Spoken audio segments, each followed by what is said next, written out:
Let me turn the microphone over to Mr. Joseph Puleo. Hello. Thank you guys for coming out today. We're going to show A New Home, which is about the Bosnian community here in St. Louis. It's a comprehensive film that starts with the Bosnian War and then the need for refugees to find a new home, that being St. Louis. So as she said, we're going to do a Q&A after the film with one of the interview subjects. So if you have any questions, we look forward to answering them. I hope you guys enjoy the film. And now for the even more exciting part. We already introduced Mr. Joseph Puleo. This is Nadim, one of the stars of the movie. So Joey and Nadim are here not only to talk about the movie and the experience, but also take questions if you all have any. So please feel free to raise a hand, flag me down, ask a question. I've actually got a couple. Okay. You may have to get close to the microphone. Okay. Does anybody have any questions to start? Yes. So first, I just want to say, thank you for making the documentary. I'm not from St. Louis originally, been here about 6 years. So, I wanted to learn more about the Bosnian community here. So this gave me a lot of, interesting information and insight. So I just want to say thank you, first of all. I appreciate it. So my question is, why was it important for you to make this documentary? So we had completed a documentary a year earlier about the Hill neighborhood in St. Louis. I'm an Italian American, so that story was near and dear to my heart. During the making of that film, I got married and moved from St. Charles to Afton, which has one of the largest Bosnian populated areas in St. Louis. And so I would notice when I would, go get gas, that's actually right by my house, the one with the Bosnian flag painted. And I would see the flag and my neighbor who had it in his car. And so I became more interested in the story. Being from St. Charles, this is not something that I had ever heard being discussed, was the Bosnian population. So it wasn't until I moved to South County that I experienced it firsthand. And the more I researched it, and the first people that I reached out to was Patrick McCarthy, who's one of the main interviews in the film, just to kind of get his thoughts. He'd written a book and was in the process of writing another one. And so I read through a lot of the information, that rough draft that he was working on, and came back to our executive producer, who worked on The Hill with me, and said, I think that there's something here that we could do. And so luckily, Patrick was able to facilitate, being that he had such deep roots with the Bosnian community, going all the way back to '92, helping the refugees. He had this relationship that he could call these people and on my behalf, whereas with The Hill, a lot of these people that we were interviewing, they knew me or my family. The Bosnians had no idea who I was. So having someone like Patrick be able to vouch for myself and the project was invaluable. And I would say 90% of the photographs and VHS tape that you see in the film was donated by Patrick. So the film, we couldn't have made it without his help, and just very grateful that the Bosnian community was so receptive to us every step of the way in making this project. Well, you being Italian American, you came over and you made us an offer we couldn't refuse, so we had to do it. That's right. Yes. Again, I want to thank you for this wonderful documentary, and I've always had an interest in refugee communities. I live in Columbia, Missouri, and I was wondering who your intended audience was for the film, or I think I also need to ask, has this been shown multiple times in the community? Because I expected to see the Bosnian community here, but then maybe you just want that in the past and you've moved on. I'm speaking, you meaning a Bosnian person doesn't want to view this. No, so we've had, this is, I would say, maybe our 10th public screening that we've done. The 10th one, okay. The ones, so we actually, this is, it's like a year exactly, 1 year exactly ago is when the film premiered at the St. Louis Filmmakers Showcase. Then went on to the St. Louis International Festival. Then we had multiple public screenings in many of them in the South County school districts. They would have nights, and so the students and their parents would come out. And so we had, some of them have had upwards of 200 to 300 people at them. The intended audience for the film, I always go into the projects trying to make them for people that have no idea about the subject matter. And so that's how I approached it. One of the biggest things was the Bosnian War, obviously. It's funny, I would talk to Ben Moore, who's in the film, Patrick McCarthy.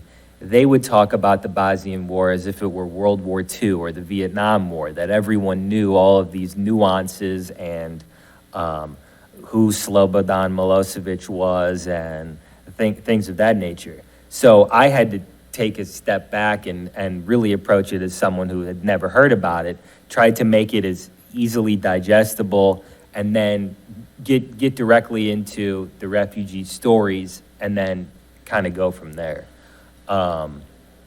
Obviously, being a story about the Bosnians, they were extremely receptive to the film, and I would say a lot of the people who probably purchased the film on Amazon and watched it were Bosnian. However, it has reached not only the St. Louis area, but beyond that, and I get messages from people all over the country that have seen the film. So we're happy with the response that it has gotten.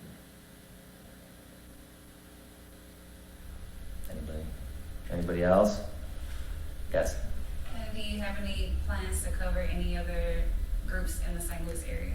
Well, not the St. Louis area. So the goal has always been with the first two films to, the third one we wanted to do a national subject matter.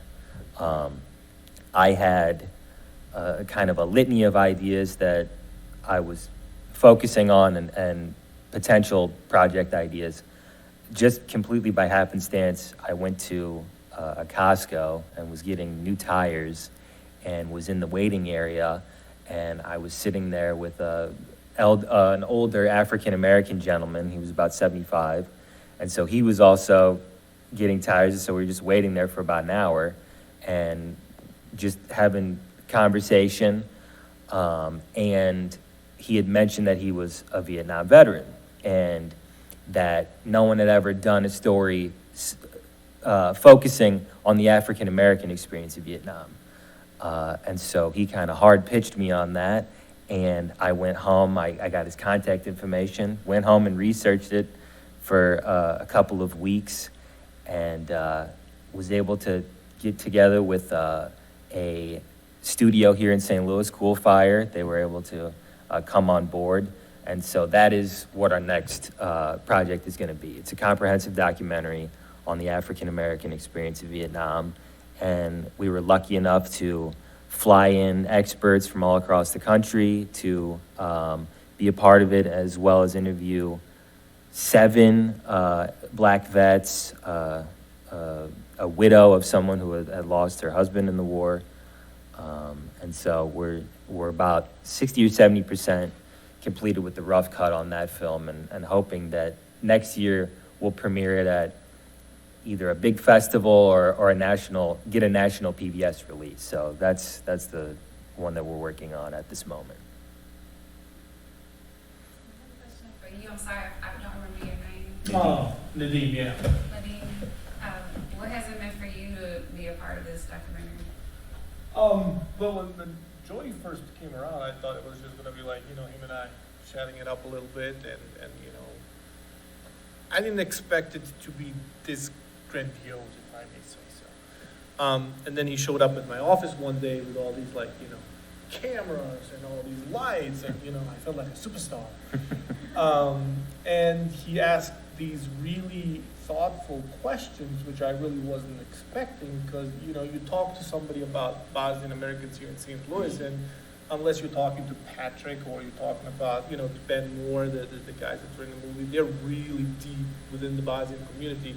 Or unless you're talking to a Bosnian, they don't know the details that Joey was asking during those interviews.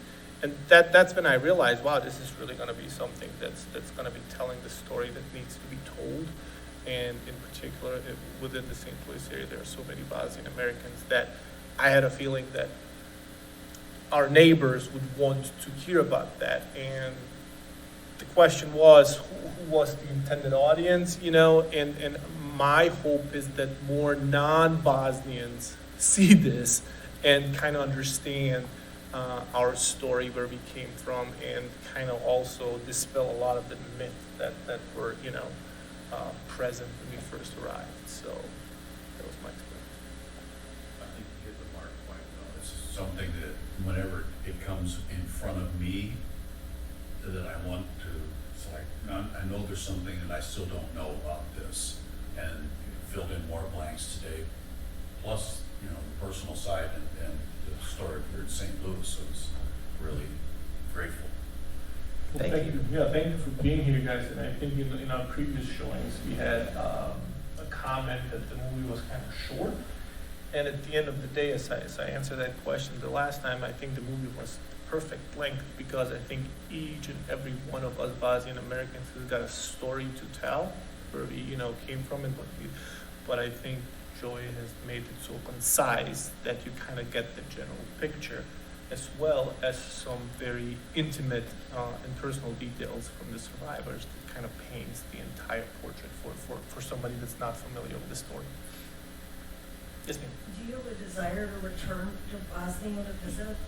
Well, I have been back to visit a lot of times, and as a matter of fact, I was hoping to go this year as well. But we do have a 9 months old at home. He's a 9/11 baby, Benjamin. And my mother-in-law is actually leaving. What's today's date? Yeah, so she's leaving like next week, I believe. And she doesn't speak any English. She's really disabled. She survived Srebrenica. You guys may have seen that on the movie, like Genocide in Europe and all that stuff. So she's really not well off. So she couldn't travel by herself. My hope was that my wife can't take off from work. She's got a 9 months old, and I'm kind of flexible with my schedule. I'm self-employed. So my hope was, it's gonna be me. I'm gonna take her back there for, you know, 3 to 4 weeks. And then one of her friends slid in and, you know, is going to take her. But we have been back. Every couple of years we go back there, and from now on I'm hoping to be able to go down there every year. To kind of follow up on that question, a lot of Bosnian Americans, when they first arrived, they were like, oh, they're just gonna spend so much time here in St. Louis and then we're gonna go back to Bosnia. Not many have gone back, and what I think a lot of people don't realize is that life happens. The first 6 months when we arrived here was really, really tough. But then you kind of get a job, you start going to school, you meet people, and all of a sudden, more and more, this becomes home. And Bosnia is just, you know, former home when you go to visit. And a lot of Bosnians thought that, hey, once I hit the magic age of 65 and I'll retire, I'll be able to go back there. Well, what they didn't think of is like, well, I've got kids. Then all of a sudden, those kids have got their own kids, meaning I've got grandchildren. Am I able to really leave my grandchildren for so long and not see them? You know what I'm saying? And so they were like, I guess we just stuck here. Tourists. Yeah, so, but a lot of them do go back annually, and this is the time. July is the, you know, month most of them go back. How old were you when you came here, and how was it to learn English and become proficient in it? Yeah, that's a great question. I was 17 back in 99, I believe. Yeah, 17. English, so I had just finished high school in Germany, because I came from Germany. We were refugees in Germany for 6 years before we came to the United States. And I had just finished high school in Germany, and in high school, one of the requirements was, foreign language classes. And I took English for a couple of years. And you're in high school, you don't really pay attention to school a whole lot. You got your friends, you're hanging out.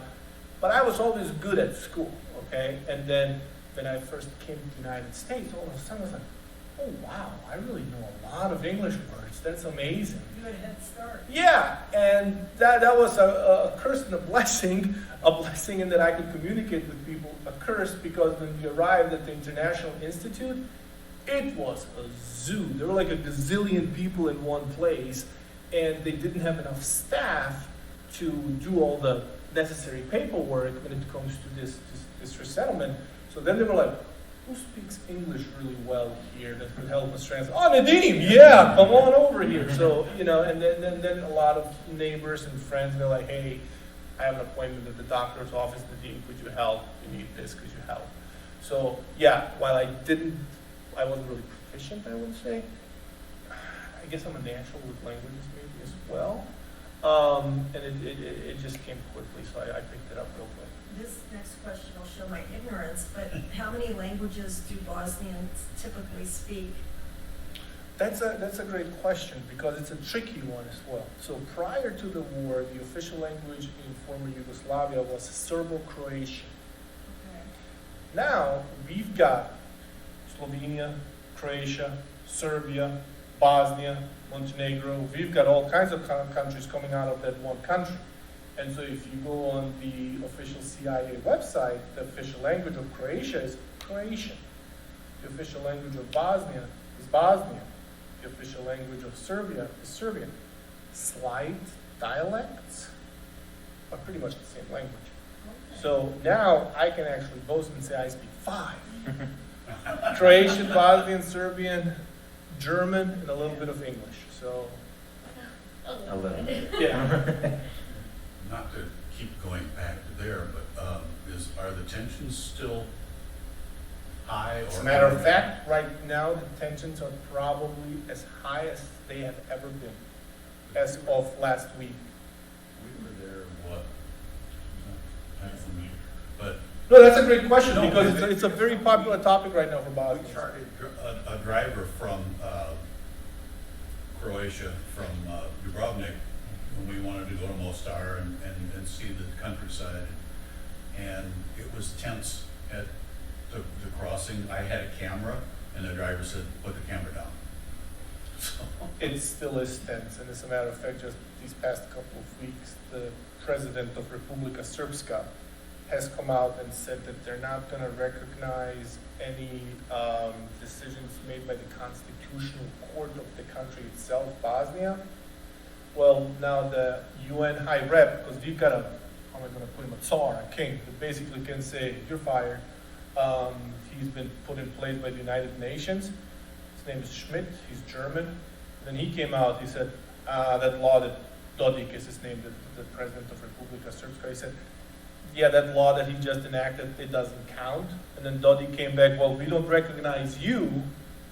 There are some nuances within the United Nations and how he came to be. So it's really, really, really tense right now, and it's probably the worst that it's been since the conflict. sad to hear. Yeah, unfortunately, and you guys have been there, you've seen how beautiful the country itself is, so. And the rebuilt Star Bridge. Nice. Yeah. Very nice. I'm sorry I have so many questions, that's just kind of how I'm wired, but I'd love to see your other film, The Hill, and is that possible? How do you go about seeing that? Yeah, that it's available on Amazon to rent or buy. Yes, Okay. it's also sold at a lot of Schnucks stores throughout the St. Louis area. The DVD is at, I think we're still in about 10 stores. So that film's about 3 years old. I actually, a distributor called me last week that saw, the film has close to 400 reviews on Amazon as a self-distributed film. So it did much wider, it reached much wider than we had initially expected. And so I believe that film, we're in the process right now, it's gonna be opened up to a lot more markets, especially the Italian market. But if you're familiar with like Tubi and Freevee, those streaming services, it's gonna have ads in it, like every, I guess, 20 minutes. But it is gonna then be available on that. So we have a Facebook page, facebook.com/thehilldoc. You can just search America's Last Little Italy, The Hill, and we'll be updating all of that stuff as that comes down. But right now, mainly Amazon and the Schnucks is where you can buy the DVD. I don't understand how your business works, but it would be really cool to see your films at the True False Film Fest.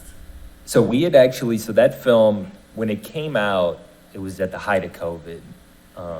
And our film so True False is a great festival. The former head of Cinema St. Louis, Cliff Freilich, was very close with the people who run True False. And I, like you, I said, I think we should try to get in there. The issue with our film, with both of the films, they're not necessarily wide, quote-unquote, festival films. These are kind of films that have the kind of uplifting third acts and things like that. Mostly the True False ones are a little more maybe politically charged, or would have more of yeah, exactly, that's it. And we understand what we have, and we understand what the purpose of those the first two films that we made were. I do think that this latest one that we're working on would have obviously much more of potential to get into something like True False, so our fingers are crossed for that. Well, I would say this film is politically charged and would have enough, but I appreciate it. I'm not the one making the decision. Yeah, the festival circuit is definitely tough. We did extremely well in the St. Louis ones. Obviously, we had so many people that were so excited that the film even existed that there was a lot of demand for it. So that was definitely good for us. Yes, sir. Thank you again for a wonderful film. I appreciate it. I was wondering, like, in the film, it was really interesting to see the Bosnian communities from other cities, New York, LA, have an interest to move here. Just due to, like, the current state of today, is that kind of the same? Do you notice an interest? Oh, is it still going on? So, also a great question, because my wife originally lived in Vermont before they came to St. Louis. So, but for that secondary migration, I would be married probably and have 2 kids. So they moved here, I'm gonna lie to you now, in 2005. So they arrived in the United States in 2001. They settled in Vermont, and then her brother came with his friend to visit St. Louis 2004. And then they saw, wow, it's little Bosnia, and they are living the life. We should all move. And so the next year, the whole family packed up and they moved to the St. Louis area. And that is one example of how it happened, the secondary migration. I have received a few phone calls at my office in recent times of Bosnian Americans from other parts of the United States asking what they need to do to move to the St. Louis area, but I don't think it's as common as it was then, back in the early 2000s, because it was still kind of, dust was settling. Now, most of them have kind of settled down within their communities, and so and the funny thing is with Bosnians is that once they, start living somewhere, then they put down their roots, it's very difficult to, uproot them and have them move somewhere else. So. Yeah, my neighbor actually, when the first time I talked to him, he came over in 2013, and that's all of the people that I talked to, that was the latest date that I had heard someone still coming over. So I would assume that most of the migrants are in the areas that they're in, with St. Louis having by far the most. Yeah.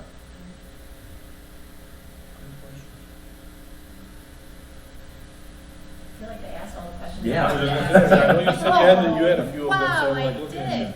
So I actually, Nadeem, wanted to ask you about your experience in Germany and then Germany to the States. That's a politically loaded question. The reason for that is, I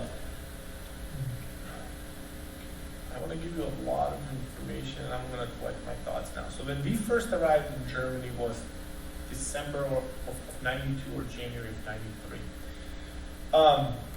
Germany itself, after World War II, had a lot of guest workers from other parts of Europe, Yugoslavia, Turkey in particular. Unfortunately, a lot of those guest workers never really were allowed to become German citizens.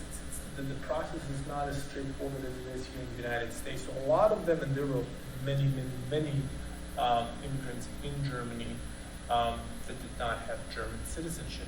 And this is an unfortunate thing to say, a lot of immigrants in Germany felt like second-class citizens. It's not like, you're going to hear that in the news or any of that stuff, but unfortunately, I've got a feeling that the Germans, being the Aryan races, they like to call themselves, kind of always looked down on other races, and I think to this day that's still present. Okay, so our experience in Germany wasn't bad. We were treated really, really well. It's just that feeling that you have, kind of like, eh. And our status was never clarified. Basically, we were on asylum at that time because my dad was a reserve 4-star in the former Yugoslavian army, so we really couldn't go back. So asylum is politically persecuted people.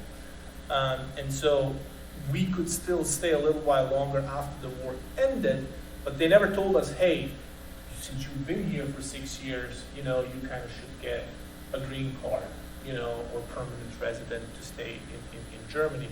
We always kind of had that hanging over our head that, hey, Germany could come in tomorrow and say, hey, you guys are leaving, because our paperwork was always continued for some people had it for 1 month, others would show up, they would give it to you for 3 months. So we always kind of were in that limbo, hey, what's going to happen to me tomorrow, right? And so my parents didn't want to deal with that. Also, my little brother, he's not little anymore, he's 27 now, Farouk, he was born in Germany in 95. He developed epilepsy, Dravet syndrome, and all that stuff. And then all the doctors that we were seeing in Germany were educated here in the United States. All, equipment that he was treated on was coming here from the United States. And since they couldn't help him over here, and an opportunity presented itself through the program that you so nicely showed in the movie, my dad decided, hey, let's see if we can, get that. It took us about 2 years to get to the point where they said, hey, okay, now you're flying to the United States. So from 97 to 99, we're in the process of being vetted, being all that stuff. But now we're coming to the experience within the United States. As soon as we touch down, we're permanent resident. So now all of a sudden, this is it. You're going to be here. Start building. Okay? And so that was one of the major differences, because you knew, hey, listen, I'm not going to be kicked out tomorrow unless I do something really stupid, illegal, right? I'm here. I'm going to start building my life, and so we started building from there. So that was one of the major differences. Again, I'm not going to say anything horribly bad about Germany. Germany has accepted a lot of Bosnian refugees during the war, except, as I said, being a non-German living in Germany, I and a lot of other immigrants that I've talked to always felt as second-class citizens in Germany. And just recently, they've changed the laws in Germany as well to allow people to get German citizenship. Actually, when I was in law school in 2005, I believe, I did my externship in Germany, and I researched their immigration law. And that only recently started to change, where they would allow people to become German citizens. They would, allow them to be there. Most of us as refugees, we couldn't get a work permit even though most of us worked, not, we didn't have paperwork to do the work, we didn't have work permits, but most of us worked, except Germany would never allow us to get the, work permits. Not only did the laws change, but the situation in Germany, just like I think in the United States, when it comes to the labor force, has changed a lot in recent times. So now Germany's begging Bosnians to come to Germany, like, come on over, we need the workforce. And I got a feeling it's coming to the United States as well pretty soon, but it's just my personal opinion. So, back to your question, I know I talked a lot, back to your question, those were the major differences between Germany and the United States. Was your brother who was born in Germany considered a German citizen? No. No, it doesn't work that way there. Okay. And he was one of the major reasons they didn't start trying to send us back, because right after the war, and I think I may have mentioned that in the movie as well, even though we were from that part of Republika Srpska, I mean, Belgrade, the capital of Serbia, is an hour away from where I lived in Bosnia. Sarajevo, the capital city of Bosnia, is 5 hours away. So we were really on the eastern border of Bosnia, and that was occupied as soon as the war started. So Germany came in as soon as the war was over, Dayton Accord was signed. They said, well, the war's over, you guys need to go home. But as you've seen in the movie, like, a lot of those homes were destroyed. A lot of those homes were actually occupied by refugees, internally displaced people. A lot of those homes were in Republika Srpska and didn't know if it's going to start, if the war is going to start again in 6 months or not. But a lot of people left Germany at that time. We kind of stayed because of the asylum status that we had, because of my dad, and because of my brother, Farouk, who was diagnosed with epilepsy. So it was one of those extreme cases where they couldn't really send you into a destroyed country because of his illness. Good question. So, did you also, I remember from the film, there was a woman who talked about traveling. They would sell everything, and then they would go and they would interview again, only to be told, not this time, until finally. Was that your Fortunately experience? for us, our interview, so because we lived in Germany, so our process started in 97, and we moved to the United States in 99. So the process itself took 2 years for us to apply, to be vetted by the US government, and we did go to interviews, but we went to Frankfurt, Germany. So all of that happened in Germany. So we didn't really have to sell everything that we had. So we knew kind of in advance when we would be traveling. Different experiences for different folks in different ways. Anybody else? No, thank you for the show, it was great. What kind of activities do you do to kind of remember your heritage? There are quite a few, how am I going to put it down? Non-governmental agencies in the St. Louis area. There are a lot of groups, there are a lot of places where we congregate still. And I think, as a matter of fact, tomorrow they're going to have a commemoration in the South City Biva area because it's going to be 24 years remembrance of Srebrenica, the genocide. So there's going to be a little get together in the South City. Getting together with family and friends. The places of worship are the ones that are still getting most people together within the community, and most of them are out there in the South County area. And there are certain groups, as a matter of fact, we're working with Patrick right now and the Holocaust Museum to try to commemorate Bosnian genocide in 25. And I suggested that we do a march here down Market Street towards the Arch to make it a really big deal. So stuff like that, getting together with groups, getting together with people, organizing exhibits, and I think a lot of high schools started teaching Bosnian as well in Afton.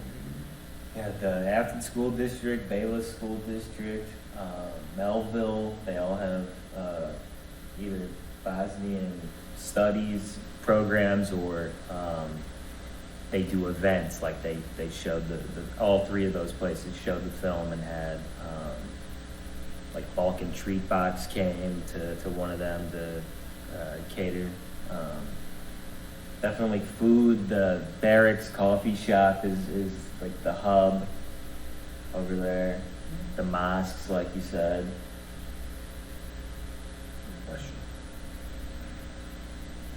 He's gonna plug all the treetops right next to you. If you haven't been there. So good. Okay, what's it called? Balkan treetops. It's Webster Groves. And they've got one at the stadium. Yeah, at the soccer stadium. Soccer stadium as well.